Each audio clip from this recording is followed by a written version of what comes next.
So we're going to talk a little bit today about shifting the test roll pendulum. And so I'll kind of continue to reference the pendulum and its importance and why we're using that as an example. So a little bit about my background. The high majority of my career has been spent in quality engineering, software testing, quality assurance. In the last 6-7 years or so, have been creating initiatives and implementing those initiatives out that have been successful enough that other entities within our SDLC took notice and decided in a lot of ways to adopt those. So we really put a QE engineering foot forward, and we're able to be influential not only in the quality engineering space, but also in the overall SDLC.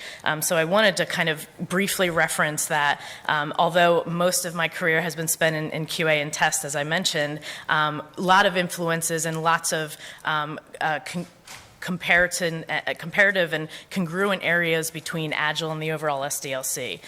So it's been really fun to see and to implement efficiencies that take mold in QE, but then are widely adopted within the SDLC. So hopefully at the end of this, in our 20-minute open season period, if you've got some experiences to share with that, or if you've got questions around efficient SDLC, specifically around Agile, I'd love to field some of those questions as well. So here's what we're going to talk about in our next 60 minutes and 40 minutes of me presenting and 20 minutes, hopefully, of some collaborative back and forth questions. Why the pendulum? Why did we use that as an example and as a model for this talk? We're going to talk about the changing landscape, and I'll be selfish because I'm the one that kind of put the content together. My reference point is around 20 years ago or so, even though Y2K was 16 years ago. Really, a lot of the companies invested in the development and kind of the fixing and kind of ramping up to Y2K well before 16 years ago. So we'll talk a little bit about the changing landscape and the timelines and some of the factors that came about that wound up changing our role of QA and test so significantly over the last 20 plus years or so. And then we'll talk about filling in the gaps, talking about efficiencies that we've done both in organizations that I've been a part of and colleagues of mine have put in place, and then always kind of striving for balance and efficiency, which is kind of where the pendulum comes in. And then we'll talk about recommendations that all of these I've implemented in multiple teams in my career, and hopefully you'll be able to implement some or all of those in that case. So we always want to kind of go back to these 5 areas throughout, and you'll kind of see the thematic thread of the pendulum and kind of the balance that ensues. All right, so let's talk a little bit about the pendulum. So when you think about a pendulum, we swing wildly to the left and to the right. A pendulum by nature always wants balance. There's that point of equilibrium. And again, as I'd mentioned, the pendulum is kind of our guiding principle throughout this talk. We always want balance, and although the pendulum, again, by nature swings to the left and the right, its natural tendency is to create balance. And so balance is for this content in this session also implements efficiencies naturally as well. So we'll go through that pendulum swing. And just as some reference points, when I talk about swinging the pendulum to the right, I generally mean towards the user, and I'm actually saying so to your right, towards the user. And whenever I kind of reference swinging the pendulum to the left, it's more towards the technical teams, the development, the designers, the architects in there. So just as a reference point, when I'm saying right, it's generally more user advocacy, user-based, and then to the left is more technical based. Always the balance between the two. All right, so let's talk a little bit about timelines and some factors that have come about that have kind of influenced our role as testers. So again, as I mentioned, I've been in my career a little over 20 years or so ago, so I kind of use the reference points of 20 plus years and then kind of work my way backwards to present day. So when I started, and possibly some of you started your career this way, I was a user of the product.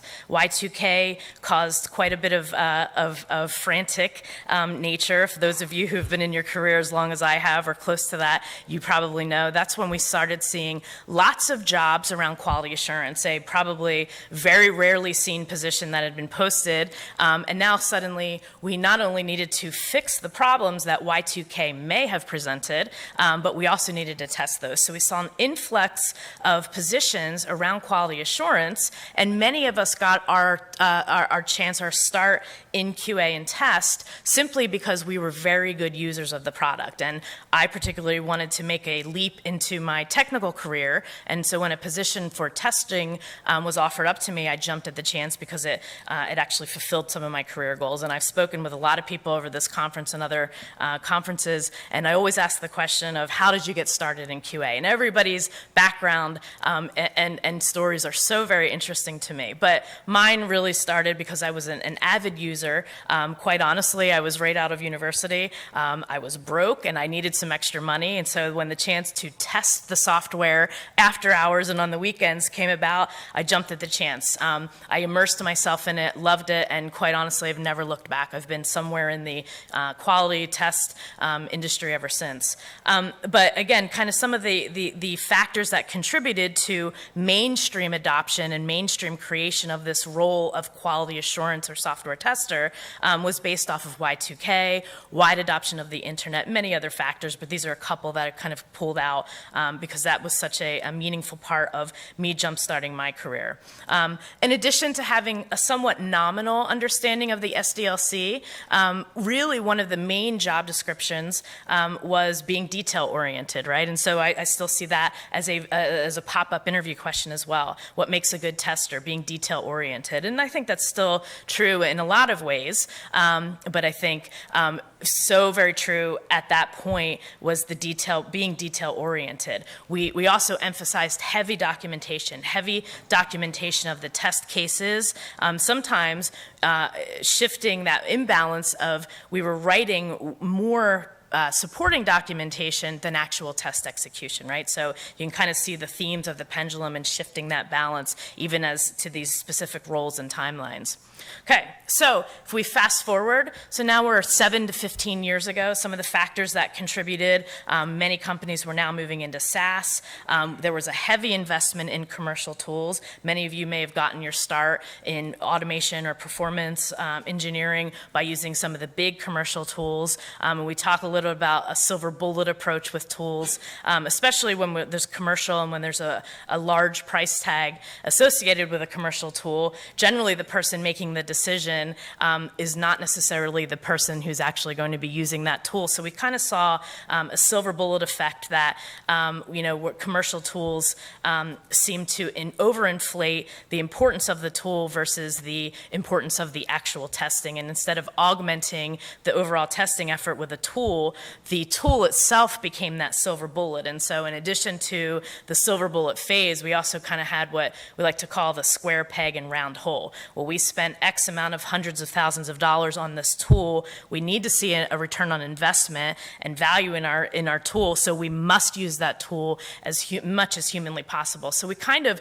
shifted the creative license that a good tester brought to the overall project team, and we shifted those to then be pigeonholed to using a tool because the cost was so exorbitant at that time that we needed to really justify that purchase. And again, commercial tools absolutely have their place in the SDLC and in testing in particular, but we saw that pendulum kind of shift a little bit out of balance so that we put more emphasis and heavily on those commercial tools and being skilled and specialized in a particular tool versus skilled and specialized in overall software testing. Okay. So then we fast forward to now present day. So some of the factors that we see now are mobile first, big data, data science, a lot of analytics are coming in there. All of the factors that had contributed previously may still be factors to this point, but now we've introduced more factors and complexity. So what we see now is an influx of software developer or software engineers and test roles.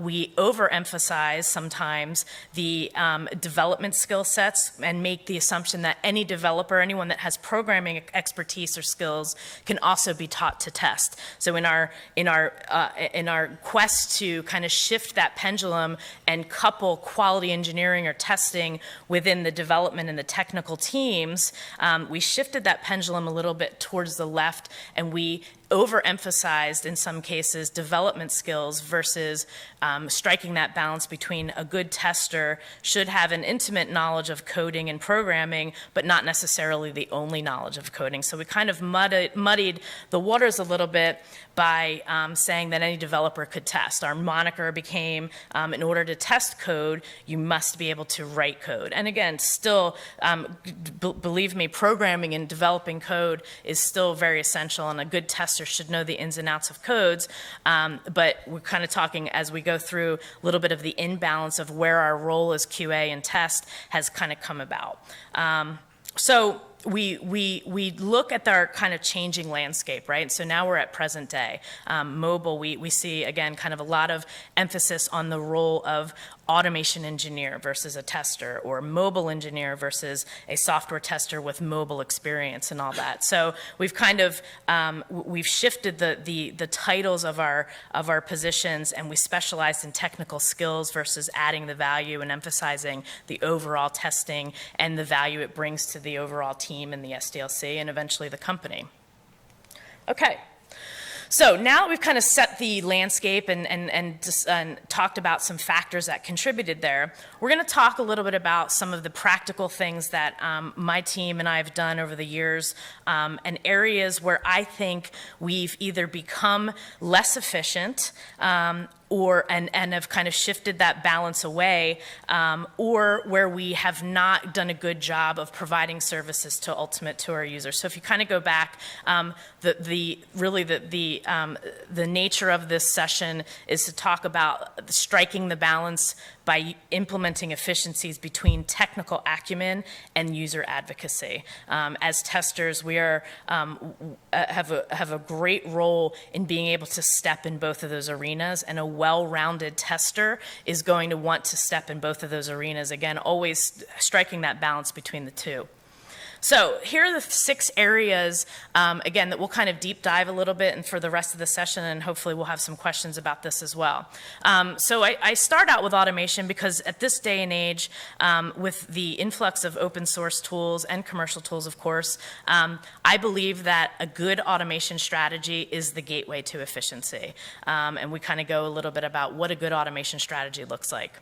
And again, by increasing efficiency, the result and the outcome of increasing efficiency is that we have more time or bandwidth to either introduce new types of testing services or to become more efficient and pull in types of services that may exist somewhere in our organization or our quality engineering team, but not necessarily with the tester who is on the day-to-day and working within the Agile team. So we talk a little bit about some areas that we can either introduce, like accessibility testing, or areas that we can become even more efficient, like mobile. And then we kind of, as we look at that pendulum example again, then we talk a little bit about maybe we've shifted a little far to the right, and we've become too far user advocacy, and we've kind of left some of these more technical types of testing to the wayside. We can kind of shift that pendulum back towards the middle and start looking at areas that we would normally hand off to specialized teams like performance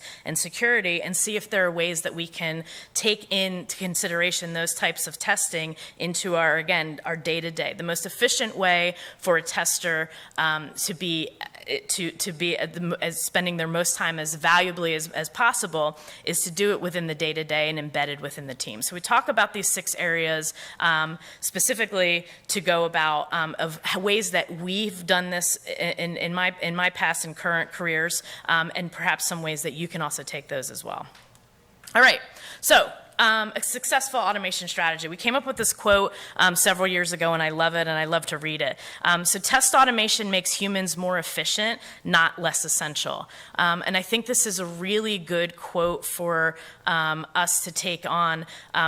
Going back to the commercial tool, and the person that's generally signing the check or the purchase order for a commercial tool was generally many levels above the actual people that were using the tool, right? And so an influx of open source tools where testers could actually go through and pick and choose the tools that made sense for the solution that they were providing, kind of put the power to the people, essentially. But part of what, the silver bullet concept or the square peg and round hole concept is that a lot of times we were looking at commercial tools and the heavy investment in commercial tools as a replacement for the humans. If I spent X amount of money on a commercial tool, therefore I should be able to save X number of headcount in our staff, right? And we all know that was never a good idea, and it never really panned out. And if it did, we saw a almost catastrophic, fall of quality in our products, and specifically because we started removing testers and putting more of the emphasis on the tools themselves versus the mind and the brain that the tester brings to the table.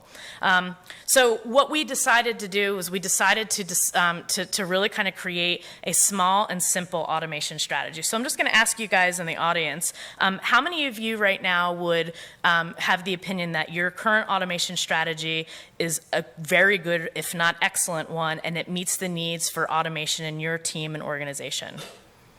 Okay, got a couple.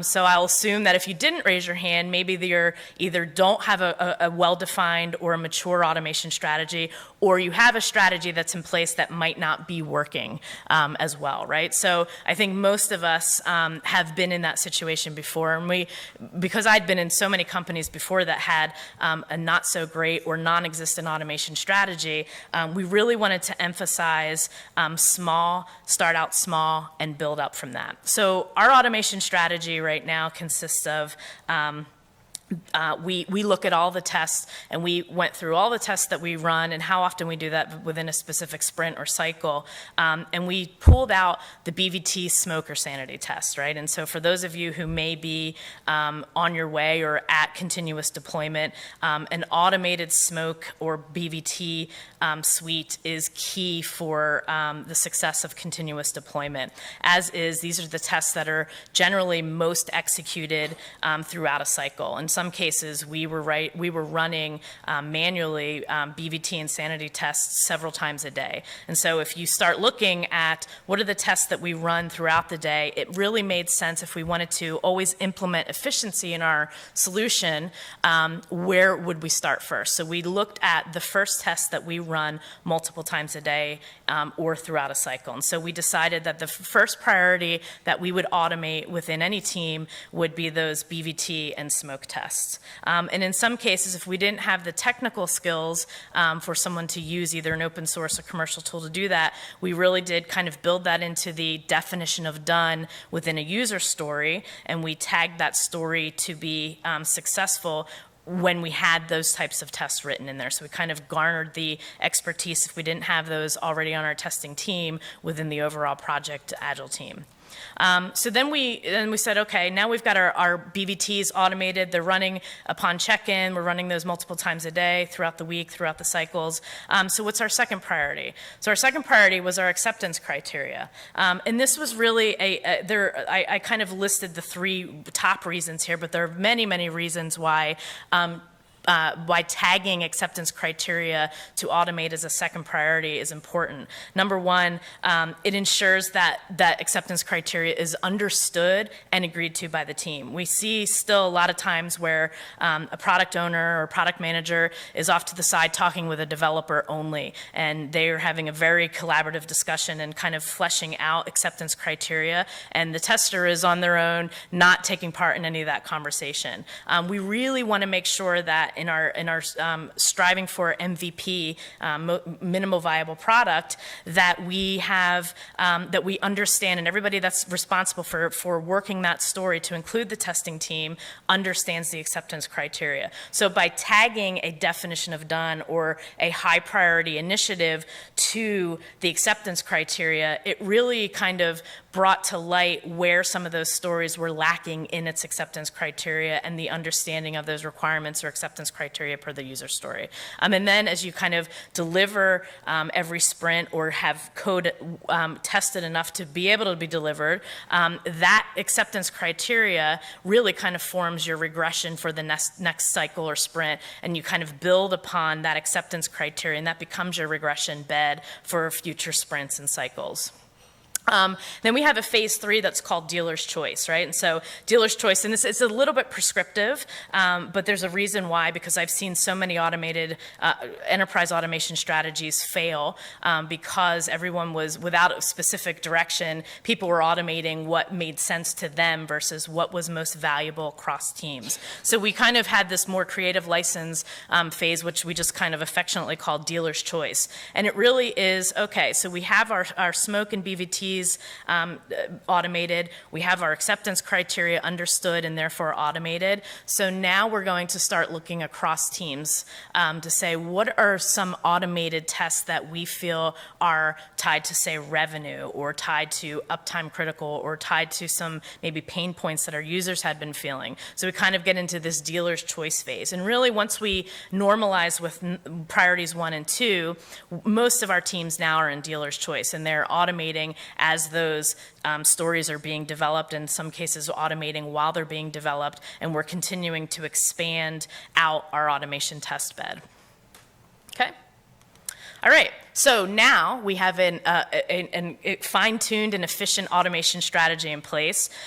So now what we want to do is we kind of use this moniker of always be testing, ABT. And again, if you kind of reference 20 years ago or so, where we spent a lot of our time documenting beautiful test cases. I had one of the most beautiful test case documents on the team. I loved documentation, it was great. But really, was that the value? Was I providing a lot of value by simply providing that documentation? We kind of shifted that, said the most value that we as testers can provide within our team is to be testing as much as possible. An efficient automation strategy gets us to that point where we can emphasize unscripted or exploratory ad hoc or ad hoc type of testing. And so part of that was we came up with this approach that we call the greatest common denominator, or GCD approach, and it really is simple. It's really breaking down the important characteristics into their basic elements. So we went through an exercise when I first started at the company I'm currently at with the team, and we just talked about what are tests? How do we categorize tests? And it had a very spirited conversation. We really kind of broke that down into the simple basic elements. A test is either scripted or unscripted. A scripted test is either executed automated by a tool or manually by a human. Unscripted tests are either exploratory or ad hoc. So you can kind of see that type of basic elementary, right? So when we look and say, okay, we go through all of our test strategy and planning for a particular cycle or story, we look and say, okay, which tests of these should be scripted and which tool will we use? Which tests can't be scripted by using an automated tool and therefore executed by a human? And then how much time can we spend on exploratory or ad hoc testing? So by having an efficient automation strategy in place, we've saved the time that would normally take a person executing a test a number of times throughout a day or a week. We've now freed them up so that they can do some of the fun or actually quite valuable testing that are going to be much more apt to uncover bugs or issues that our users would eventually come about. So we're shifting the pendulum, and we're taking a concept that was really only towards the technical team, and we're shifting that right and saying we're going to use and support our technical testing by having an efficient way and strategy that's well defined to automate those tests, and we're going to focus our human-based testing efforts around the exploratory areas, which are, again, going to hopefully be finding way more bugs. Okay, so Now we've gotten two really good, efficient ways where we've got a good, efficient automation strategy in place. We're now spending more time on exploratory. We're finding lots of bugs that would eventually have been found by our users. Now we can look at perhaps bringing in some newer types of testing services. So I'm going to ask you again, how many of you have an existing accessibility program either in your company or within your testing team? Okay, a couple of you, all right, somebody's shaking their hand a little bit, okay. So again, so accessibility may be a new term for you. I'm certainly not gonna read all of this, and these slides will be available for you. Obviously, I've got some links in here as well. So I'm a passionate accessibility advocate. I believe that software that we produce should be delightful to all users, regardless of their impairments. And quite honestly, I think as a whole, we've not done a great job with ensuring that all users will be delighted by using our products. And that's where accessibility comes in.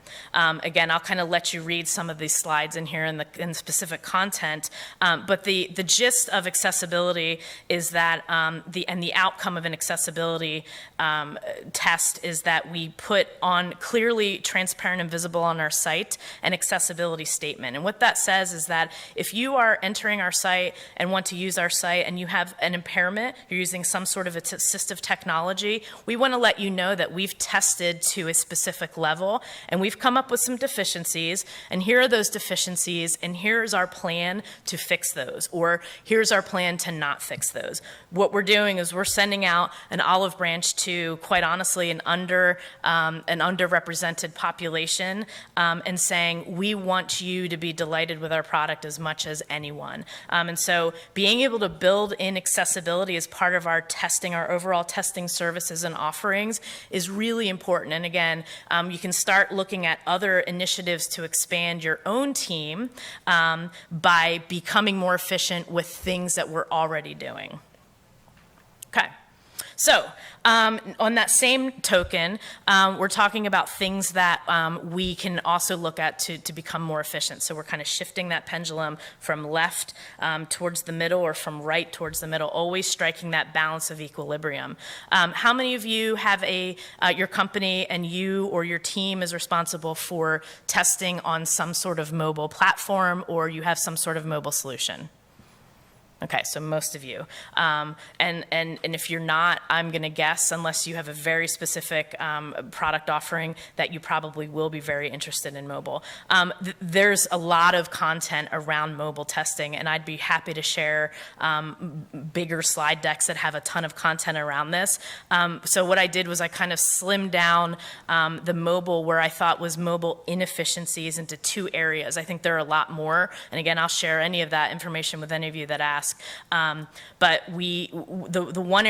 two areas that we decided that we really wanted to focus on was some of the inefficiencies that we were implementing within our testing approach was whether or not or when to use emulators and simulators versus testing on physical devices. And then from that standpoint, when we determine what is appropriate to test on emulators and simulators, when we have to then test on physical devices, what's the appropriate amount and number and types of devices that we want to make sure that we maintain in our lab, and then how do we augment any of those outliers that we either don't have in our lab or that we can't quickly purchase. And then in addition to that, how do we address when new devices come on the market, how do we actually determine whether or not they're something that we want to purchase and bring into our lab, and how do we retire a device that we already had in our lab. So these two concepts were really kind of what, in my opinion, we put a lot of inefficiency in there. One of the assessments that I did when I started at my current role is I just looked at how we were doing our mobile testing.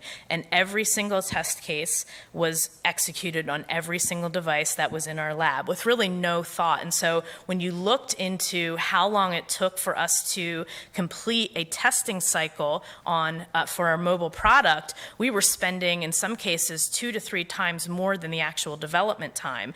And not because we needed that time, but because we didn't have a way to determine what was appropriate or not. So we decided that, well, we would test everything. And I think, honestly, that is one of the guiding principles that I think we need to just be more efficient and get smarter about that. Our job is to not test everything and be the martyr on the team. It is to make an educated and informed risk-based decisions. And so because we saw so many inefficiencies with how we approached our mobile testing, we decided to really kind of go through and say, okay, so there are certainly tests that mobile has introduced that web never had, gesture types of testing, swiping, all that stuff. And some of those tests were very appropriate to run on emulators and simulators. And I don't need to tell you this, especially if you've tested mobile in the past or currently testing mobile. It's time consuming if you don't have an existing automation strategy, or it's time consuming to actually get those devices in place to start testing on them, right? It's much easier for you to spin up an emulator or simulator from the SDK and test from your desk versus maybe walking to a lab or trying to find somebody's phone or popping your head up who has a Samsung, 6 or whatever. So you're pulling in there. So there's a lot of time wasted just by bringing the physical devices, and we recognized that. So we knew that there was a way for us to be efficient. So what we have here are types of when it's appropriate to use simulators and emulators. And again, I do have a lot of content on types of tests that should be run on physical devices, but really the message here is that there is a balance, and not all tests should be run on all physical devices, and not all tests should only be run on emulators and simulators. There's a balance between. This is a list of types of tests that you might want to consider running only on EMS and simulators, and the rest of the tests would be considered for running on physical devices. Okay, so now that we understand the types of tests that should be run on EMS and SIMs, and then now we have the list of tests that we should be running on physical devices. Well, now how do we determine which physical devices do we actually run those tests on? And most of our mobile testing strategy on devices is associated with what's the last device, when is Apple coming out with their new phone, when Samsung, all the major manufacturers, when are they coming out with their flagship device? And the first thing that we do is we create a purchase order and we bring that phone in, and boom, we start testing on that. And then we've all of a sudden assembled a nice line of 30, 40, 50 or more devices that somebody is supposed to maintain, but really probably doesn't happen. We're looking for cords, we're looking for the actual device, somebody's using the cord to phone their, charge their own device. So we knew that there was a lot of inefficiencies in there. So one of the most proud things in my career is we kind of created what we call the device matrix technique. And I'll kind of skip this slide. I'll go back to it so you can read it a little bit more. The device matrix technique, really the goal is to have efficiency, but not necessarily 100% coverage, right? So we're not out to say, well, we need 100% testing coverage of every device that every user is coming in. But we would have a high percentage, and in our Android world, we got down to the point where we had 9 devices in our lab that represented about 95% of the coverage of our users with only 9 devices. And by even removing 1 or 2 of those, we were still in the 80 percentile. So there is definitely a way for you to have a physical device lab that you maintain that's compact and efficient. So we determined that there were 6 characteristics that every device had, whether tablet, phablet, phone, and we determined that by simply plugging in the data for all of the devices that we either had in our lab or that were coming in, that we could have a very good way for us to avoid redundancy. So several times we knew that a manufacturer was coming out with a device in 2, 3, 4 months. We'd get all of these 6 characteristics, we'd plug them into our device matrix, and we determined in some cases that we didn't actually need to purchase or test that particular device because we had all 6 of these characteristics covered in another device in our lab. So again, this is very personal, and it's very custom to your particular organization, but I can tell you that from building a lab 4 years ago that focused specifically on mobile testing and consulting, we had a high probability of that coverage in the high 90% simply with 9. And so as you know, between Android and iOS platforms, Android is the problem child of that, right? So you look at the device fragmentation model that I think everybody has seen. I include that in one of my other sessions. iOS users, we can get that down to 4 devices because we know the adoption rate for iOS users is higher than in a lot of ways, and because of the way that iOS and Apple releases software, we know kind of that targeted rate. So we had a lab of 12 devices, both Android and iOS, and we were able to effectively and efficiently test across all devices in a minimal amount of time by, again, having an efficient automation strategy and by determining which tests should be run on those devices and which devices should we actually be testing on. Okay, and then of course some of those outliers, augment when needed. I just kind of listed some of the players in the third-party field around Perfecto, Keynote, AWS Device Farm, Cloud Test Lab. There's a lot of services out there for those outliers. Not every device necessarily needs to be owned or brought into your own lab, but there are also solutions out there. The key is to be efficient and to think about it before simply purchasing something because it's on the market faster. Okay, so this is an example of what a device matrix looks like.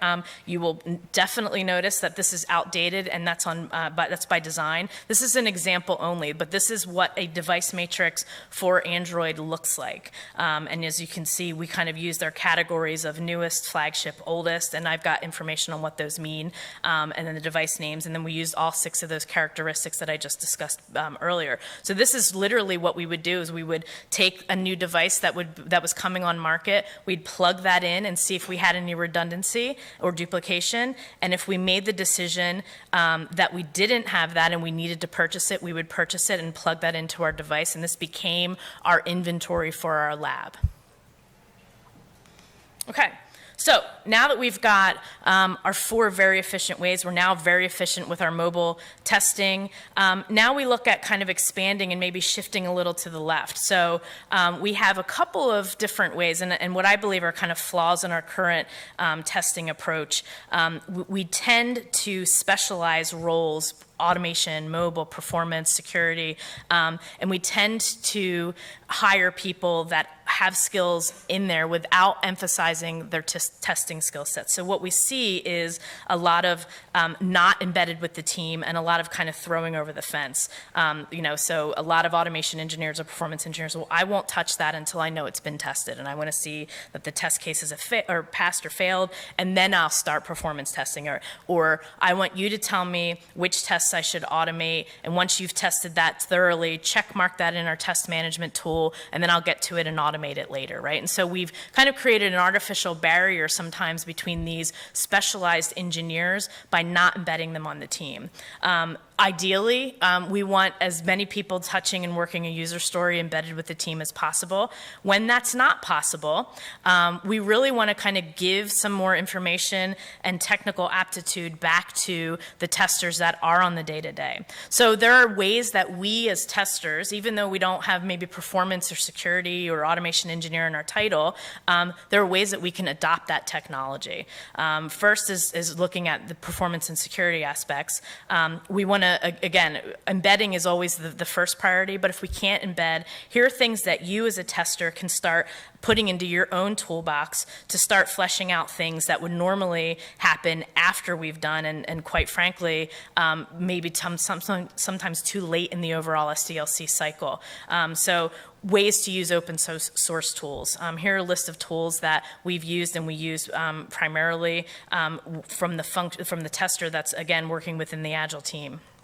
And then here are just a list of tests that you can consider bringing in as part of your overall day-to-day things. Again, by looking at the 4 previous areas that we've created efficiencies around, we naturally have created more bandwidth and time in which you can start bringing these types of tests that would normally be done after testing is complete or in a different type of cycle. We can now start bringing those left so that we can get that continuous feedback to the developers quicker than we naturally would. So we start looking at load and capacitability and stability tests, stress and soak tests, again, always kind of tapping into the open source tool community and using some of those tools in which to do that. But here are some tests that you can start adopting and bringing into your own day-to-day testing. Same thing with security. How many of you have heard of OWASP? Many of you have heard of that organization. If you haven't, I would encourage you to go to the site. And again, certainly these slides will be available in there. This URL is not necessarily the best content to display on the projector. But what we've done is we've aligned very heavily with the OWASP Top 10. And the OWASP Top 10 is revisited every few years or so. The last one was updated, I believe, in 2014. There are top 10 OWASP vulnerabilities that we as testers can certainly take some of those top 10. So what I've done here is I've tagged, and this is based on my opinion only, intermediate, advanced, and beginner types of tests. The beginner types of tests are things that you can do right now, things that you can start testing for and adding to your test plan, test cases, your overall test strategy now. Immediate and advanced, depending on how well mature your overall AppSec or app development program is, they may already be taking care of these, but aligned to the OWASP Top 10. And again, we've got some of these, specifically the beginner and intermediate and beginner are ones that are very appropriate for any tester that has some technical acumen to be able to start bringing into and bringing their test plan up to snuff. Okay. All right, so here's our summary. So here's kind of what we talked about. And again, I'm looking forward to the next 20 minutes. So we talked about the changing role of testers for the last 20 years or so, all the way to the present. We talked about the factors that may have influenced some of those. Why are we QA? Why are we testers? Why are we SDETs, SETs? Why are we, and then areas that by becoming more efficiency and by becoming more efficient, areas that we can start expanding and now creating more bandwidth to be able to offer more and more efficient and productive offerings within our software testing team. So again, focusing on these 6 areas, we've created a very efficient operating model, and hopefully you'll be able to take some of those back with you as well. So I think now it's open season time. All right, it is indeed open season time. Please hold your card up until you see me point at you. I won't confirm you out loud because someone may be talking at the time. We're getting started already. I didn't catch, I got yours, but I didn't get yours. All right, so thank you. I'm going to either bring you the microphone or someone can help me bring the microphone around. We have extra microphones around, actually. In the basket. What the basket is. Here we go. Okay, great. So, when I call your number, if you would raise your number again so that we can bring you a microphone and then ask your question into the microphone. Let's start with 48, please. So I have a question about hiring interviews. If you're talking about how we've kind of gone to the looking for people who code, how do you balance I want somebody who can code but also has good testing skills when you're interviewing people? That's a good question. So we actually have a pretty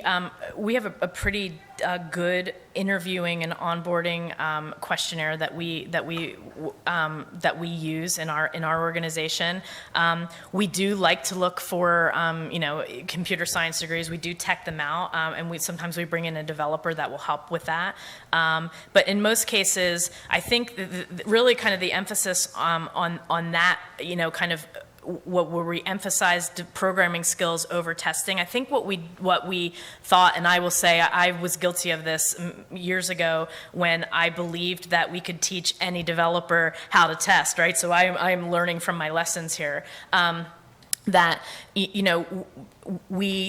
I think there is a way for us to do that, but you have to have a really good onboarding and way to train a developer or somebody that has only programming skills with minimal to no knowledge of testing. There's a way to do that successfully, but the investment is probably 1 to 3 months of on-the-job training after that. So it's possible to do, but you'd have to have a very structured and well-defined manner in which to train a developer in there. So in our cases, we write our job descriptions with specific skill sets in mind, and we want them to show that they have had experience around testing and talk to that. So we'd have some of our senior testers and myself interview around how they test and what their troubleshooting policies and practices are. But then we'd also have a developer, somebody senior on our team that could tech them out from their programming experience.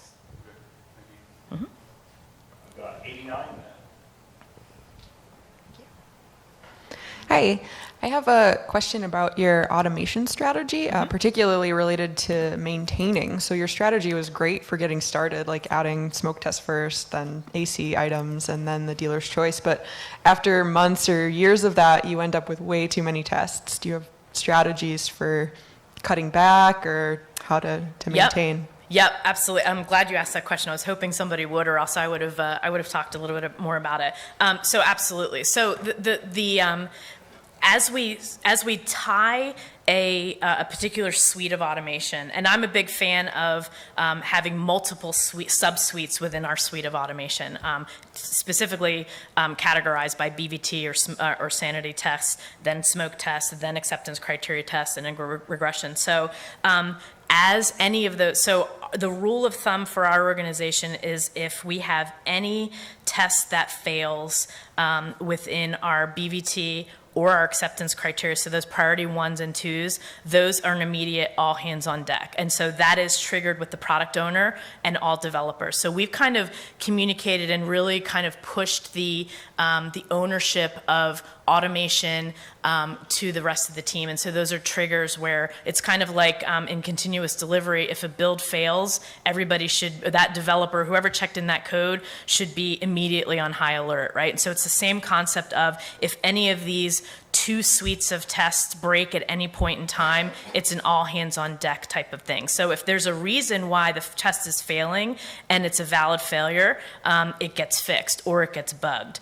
If that test has become obsolete because of introduction of new code, we immediately sunset that. So there's kind of a step 2 of maintaining those. But the key is that we're running these suites of tests multiple times a day, and we've got those, we've got the communication of when they fail, and we're always going through and determining those. So we like to keep those suites very, very short and quick. Like our BVTs run in no more than 2 minutes, I think, is kind of an SLA. Again, that's kind of gaining the attention of a developer. If you've got a BVT suite that's running for 30 minutes, I promise that that developer is going to be doing something else. And if that build fails because of a test in that 30-minute suite fails, they're going to be on to doing something else. So the key here is to keep them short and sweet and to really maintain those top 2 priority tests and always make, so we have an automation committee that kind of reviews failures of all the other tests as well. So as those other suites, those dealer's choice suites are being run either daily or weekly or whatever the frequency is, we always are looking at those failures as well. And so either the author of those scripts are looking at those or somebody on the committee is looking at those, and we're constantly reviewing and seeing whether or not they're valid.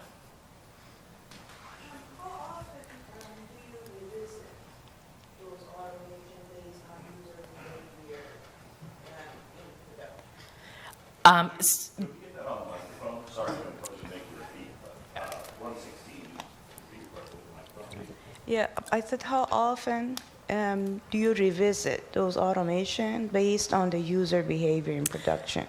Very often, and that's really probably the in our dealer's choice phase, I'd say a high percentage of those tests are production and user based, which is kind of why I personally use the trigger of revenue driven or user-based driven. So if we know that there is a specific flow where we get a lot of calls from our customer support on, we'll automate that flow and we'll actually increase the messaging for when that script fails. So not just the person that automated that suite is notified, other people possibly outside of the tech organization are notified as well. So we constantly are looking at those, and we do, so in an audit of those, we probably audit those once every 6 weeks or so, and that's based on the committee, and we meet as a committee every 2 weeks, and our specific purpose is to look at the suites, to dive into any failures and to determine whether those failures are valid or not, and whether or not we should sunset that particular script or that particular test that's failing. All right, new threat 77.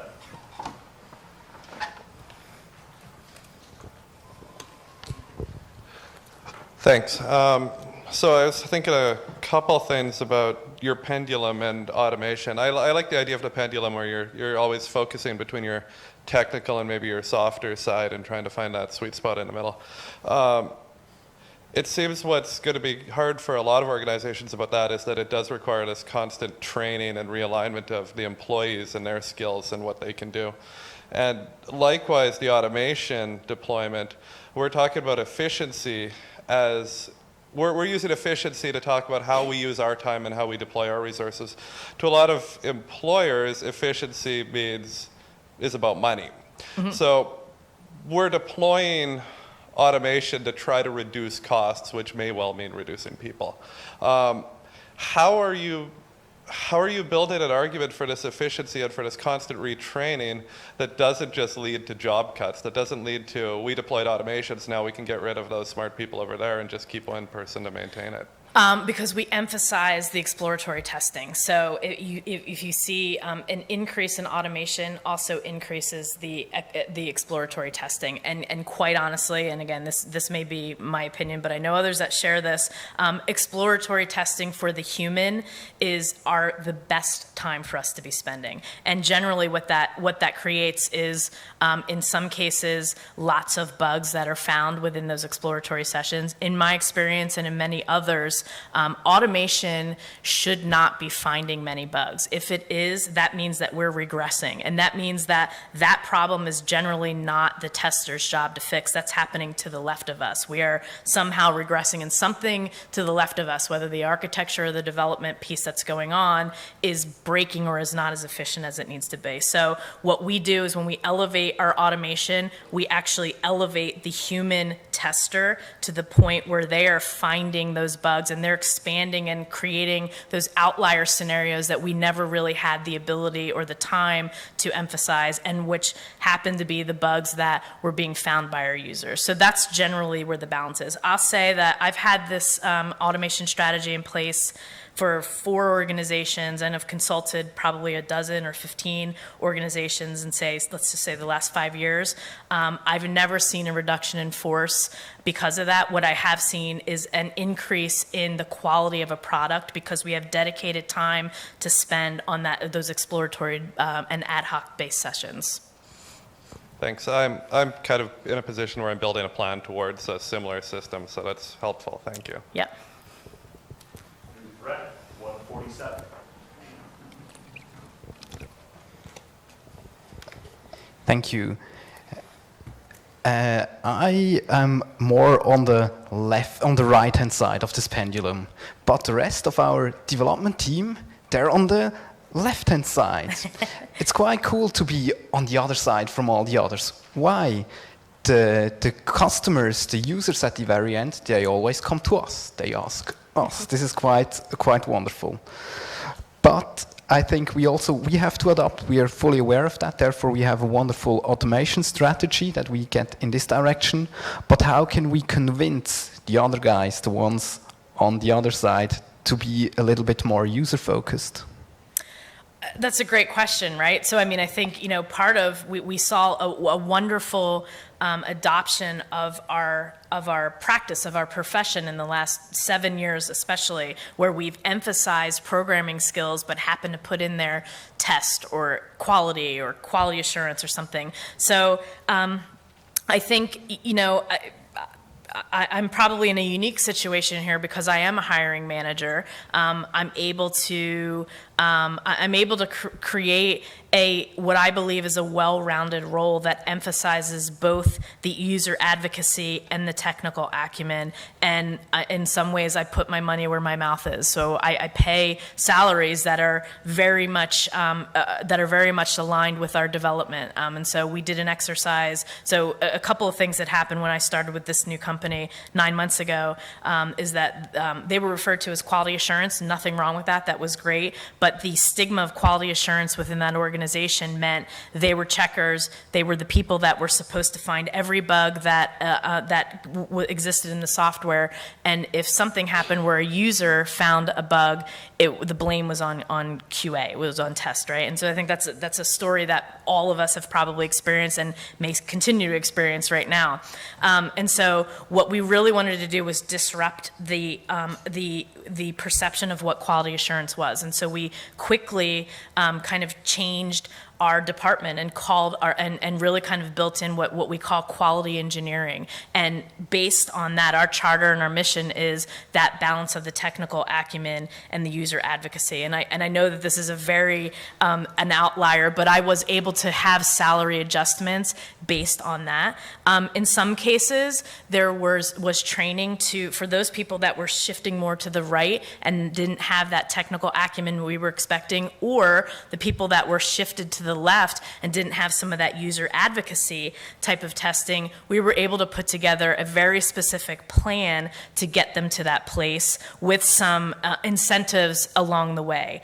And, you know, quite honestly, there was some attrition for people that just didn't like to have that or felt like they were a little too pressured or weren't going to be early adopters of using technology. But in that case, I think really kind of the role and the title of quality engineer emphasizes the engineer part of it. And in our world, when I say a quality engineer, it's somebody that has the tools to assess the situation, put together a solution for that situation, and then use tools and technology in order to implement that. And so all three of those aspects are what make a quality engineer in our organization. And so that's really kind of, because we define that role that way, that's how we kind of put that balance in between shifting left or shifting right.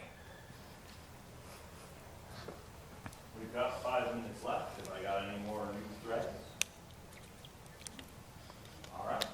Thank you very much. Okay, thank you, everybody.